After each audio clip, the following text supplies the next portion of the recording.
पहले हिजाब आया, फिर हलाल और अब आज़ान। देश में एक बार फिर से हिंदू बनाम मुस्लिम की राजनीति तेज़ हो गई है।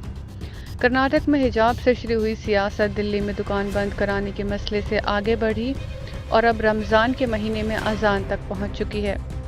कर्नाटक में हिंदू संगठनों ने कुछ दिन पहले हलाल मीट न खरीदने की अपील की थी। वहीं दिल्ली में नवरात्रि के दौरान मीट शॉप बंद करने को कह दिया गया। दिल्ली में बीजेपी नवरात्रि के दौरान मीट शॉप बंद कराने की बात कर रही है। दक्षिण दिल्ली और पूर्वी दिल्ली के मेयर ने नवरात्रि के समय मीट शॉप बंद करने को कहा था। दक्षिण दिल्ली नगर निगम के मेयर मुकेश सूर्य ने कमिश्नर को एक पत्र लिखकर कहा कि नवरात्रि के समय मीट की दुकानें खोलने की ज़रूरत नहीं है। वहीं अब एक नया विवाद अजान को लेकर खड़ा हो गया है। अजान को लेकर विवाद की शुरुआत महाराष्ट्र से हुई, जब महाराष्ट्र नवनिर्माण सेना के प्रमुख राज ठाकरे ने अजान को लेकर बयान दिया। उन्होंने धमकी दी कि मस्जिदों में लाउडस्पीकर का इस्तेमाल बंद हो, नहीं तो मस्जिदों के बाहर तेज आवाज में हनुमान चालीसा का पाठ किया जाएगा। इसके बाद कर्नाटक और महाराष्ट्र सरकार ने लाउडस्पीकरों पर सख्त रुख अख्तियार किया। दोनों जगह तेज आवाज की वजह से मस्जिद और मंदिरों को नोटिस दिए गए हैं, जिसमें कहा गया कि लाउडस्पीकर की आवाज निर्धारित की गई डिसेबल स्तर तक बनाई रखी जाए।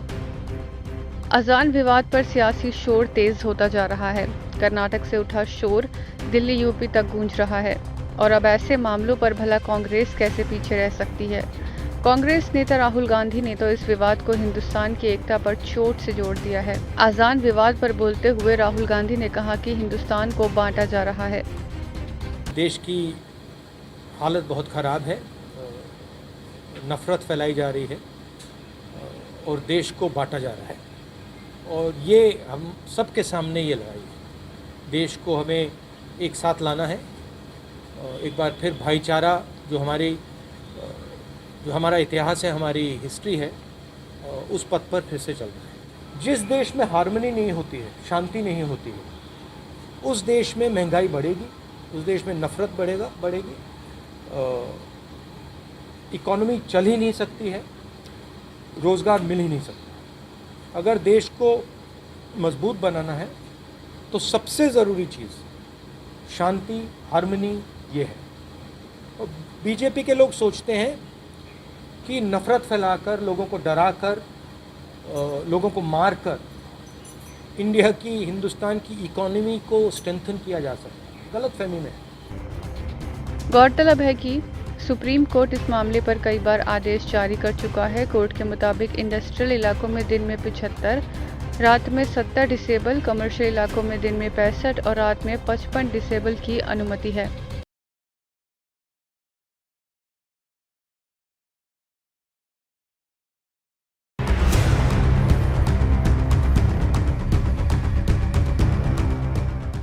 रूस और यूक्रेन की जंग लगातार जारी है। रूसी हमले के बाद से यूक्रेन के हालात बद से बदतर होते जा रहे हैं, जिससे ये जंग अब शायद अंतिम चरण में दाखिल होती दिख रही है।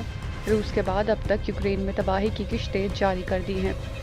रूस ने 43वें दिन यूक्रेन पर मिसाइल अटैक कर अपने खौफनाक प्लान को अंजाम देना जारी कर दिया है, जिससे यूक्रेन अब बड़े स्तर पर पलटवार करने की तैयारी कर रहा है।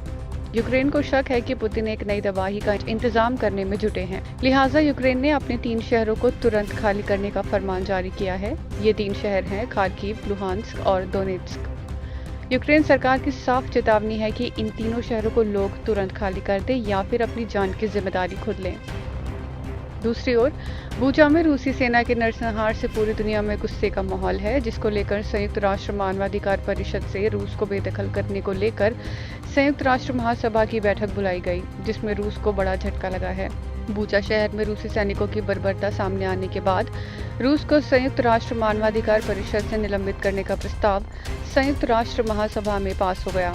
इस प्रस्ताव के पक्ष में 93 देशों ने वोट किया, जबकि 24 देश इसके खिलाफ रहे। वहीं 58 देशों ने वोटिंग से दूरी बनाए रखी। इसमें भारत भी शामिल है। बता दें कि भारत सरकार ने अब तक इस मुद्दे पर न्यूट्रल रुख अपनाया है। भारत ने रूस को UNHRC से बाहर करने के लिए हुई वोटिंग में भाग नहीं लेने पर अपना पक्ष रखा है। संयुक्त राष्ट्र में भारत के दूत TS त्रिमूर्ति ने कहा कि हम बिगड़ रहे हालात को लेकर बहुत परेशान हैं और सभी तरह की जंग को खत्म करने की अपील को दोहराते हैं। जब निर्दोष मानव जीवन दांव पर लगा हो तो कूटनीति को एकमात्र विकल्प के रूप में माना जाना चाहिए। उन्होंने आगे कहा कि यूक्रेन में संघर्ष की शुरुआत से ही हम शांति, बातचीत और कूटनीतिक रास्ते से मामले के हल के समर्थन में खड़े रहे हैं। भारत का साफ तौर पर मानना है कि खून बहाकर और निर्दोष लोगों की कीमत पर कोई समाधान नहीं निकाला जा सकता है। गौरतलब है कि रूस और यूक्रेन के बीच चल रही जंग को 40 दिनों से ज्यादा का समय बीत चुका है। रूसी सेना अब तक यूक्रेन के अलग अलग शहरों में जमकर तबाही मचा चुकी है। हजारों आम लोग मौत के घाट उतारे जा चुके हैं। वहीं इस युद्ध में मजबूत समझे जाने वाली रूस को भी हर तरह से भारी नुकसान उठाना पड़ रहा है। तमाम देशों की ओर से लगाए गए प्रतिबंधों की वजह से रूस में भी अब हालात खराब होते जा रहे हैं।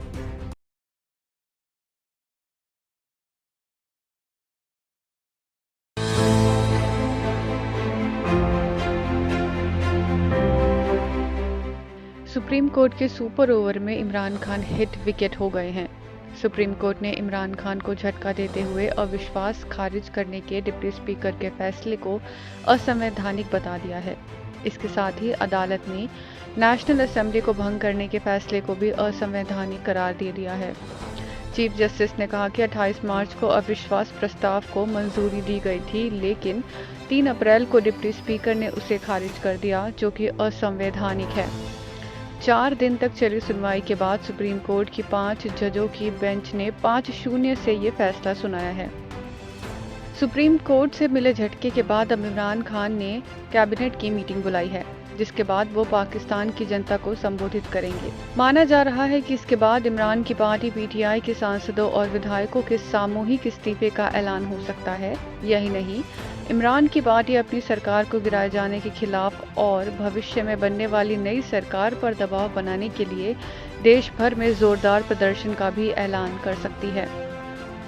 वहीं सुप्रीम कोर्ट के इस फैसले के बाद अब फिर से 3 अप्रैल से पहले वाली स्थिति बहाल हो गई है।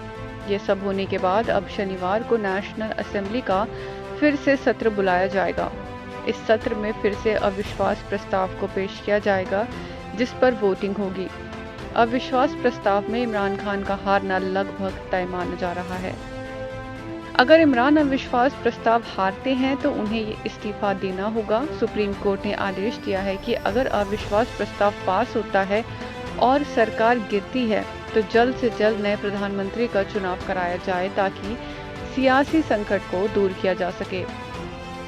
गौरतलब है कि पाकिस्तान में आज तक कोई भी प्रधानमंत्री 5 साल का कार्यकाल पूरा नहीं कर सका है। अगर इमरान अविश्वास प्रस्ताव के जरिए हटते हैं तो पाकिस्तान के पहले प्रधानमंत्री होंगे जिनकी कुर्सी अविश्वास प्रस्ताव से जाएगी।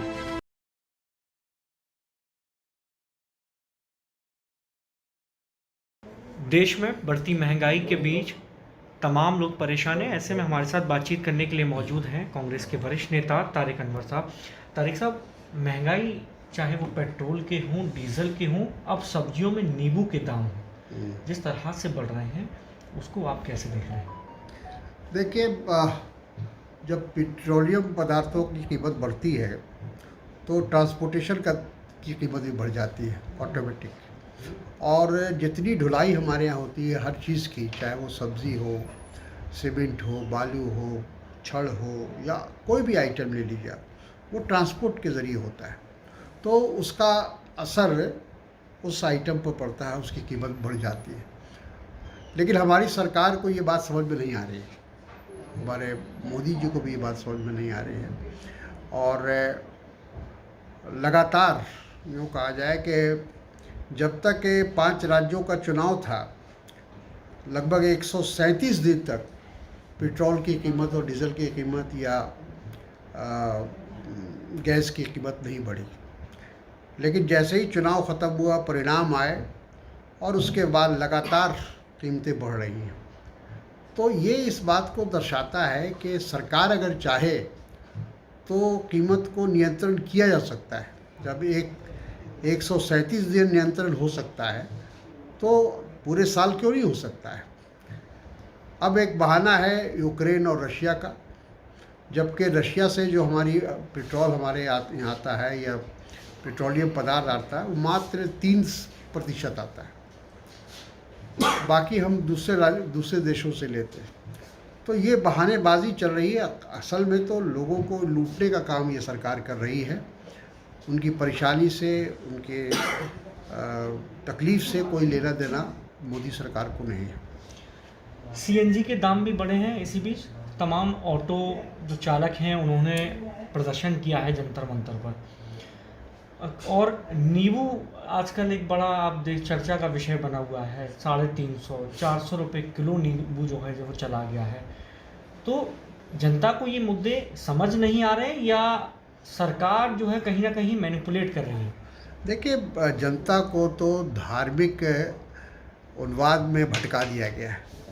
अब लोग इसी में उलझे हुए हैं कि हमारा धर्म संकट में है, और ये सरकार को भी सूट करता है कि लोग इसमें उलझे रहें और जो मुख्य और बुनियादी सवाल है उससे दूर हो जाए।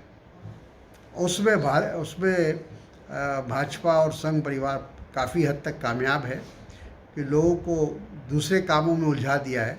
किसी का ध्यान महंगाई पर, कीमत पर, लेमू हो चाहे सब्ज़ी हो, किसी चीज़ की कीमत पर लोगों का ध्यान नहीं जा रहा है। आपने धार्मिक उन्माद की बात कही, अजान का मसला आजकल बड़ा उठ रहा है। देखिए, वो सब उसी से जुड़ा हुआ है। लोग, भारतीय जनता पार्टी जानती है कि जब तक धार्मिक उन्माद पैदा नहीं होगा वो चुनाव नहीं जीत सकते। तो चुनाव जीतने के लिए 2014 से हम लोग देख रहे हैं कि लगातार जब किसी राज्य का चुनाव होता है या राष्ट्रीय चुनाव होता है तो कोई ना कोई ऐसा मुद्दा ला के खड़ा कर दिया जाता है जिससे दो समुदाय के बीच में तनाव पैदा हो जाए, ध्रुवीकरण हो जाए, और उसका वो राजनीतिक लाभ उठा लेते हैं।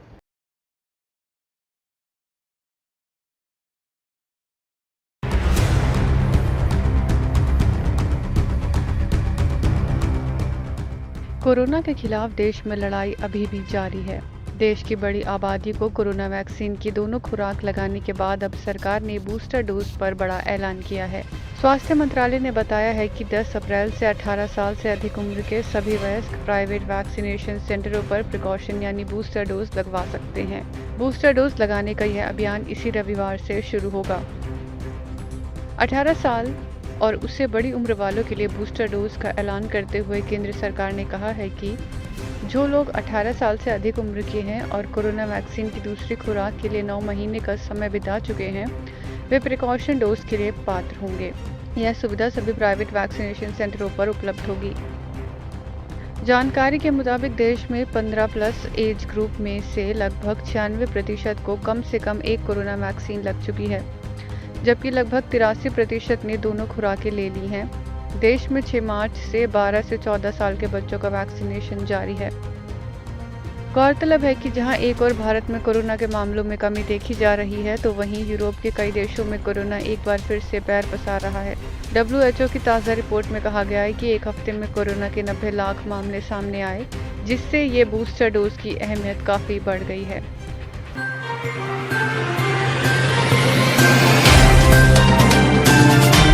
Subscribe now and press the bell icon. Never miss an update.